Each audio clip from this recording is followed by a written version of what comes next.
மலட்டு விதைகள் அதிலிருந்து ஏற்படுகின்ற மலட்டு விதைகளை பற்றியும் பேசியிருக்கின்றார்கள். இது பாட்டாளி மக்கள் கட்சியின் கொள்கை. நிச்சயமாக முழுமையும் நாங்கள் எதிர்ப்போம். அதை GM ஃபுட், GM சீட்ஸ் என்று சொல்லக்கூடிய அளவிற்கு அந்த மரபணு மாற்று விதைகள் நிச்சயமாக ஒரு பாட்டாளி மக்கள் கட்சியின் அங்கமாக இருக்கின்ற அமைச்சராக நான் எதிர்ப்பேன். மத்திய சுகாதாரத்துறை அமைச்சராக நான் நிச்சயமாக அதை நான் எதிர்ப்பேன். எதிர்த்துக் கொண்டே தான் இருக்கின்றேன்.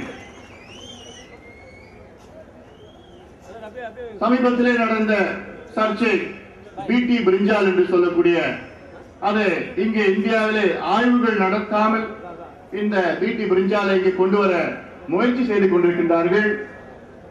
இதை நாம் எல்லோரும் ஒட்டுமொத்தமாக நாம் எதிர்க்க இருக்கின்றோம். மத்திய சுகாதாரத்துறை அமைச்சகத்தை இதை ஒரு கொள்கையாக வைத்து, ஏனென்றால் நாங்கள் ஆய்வு நடத்தாமல், இந்தியாவில் ஆய்வு நடத்தாமல் சுகாதார சீர்கேடுகள், விவசாயிகள் பிரச்சனைகள் எல்லாவற்றையும் சேர்ந்து ஒட்டுமொத்தமாக ஹாலிஸ்டிக் அப்ரோச் சொல்லக்கூடிய அளவுக்கு அதை நடத்தாமல் நிச்சயமாக இந்தியாவில் வரவிட மாட்டோம்.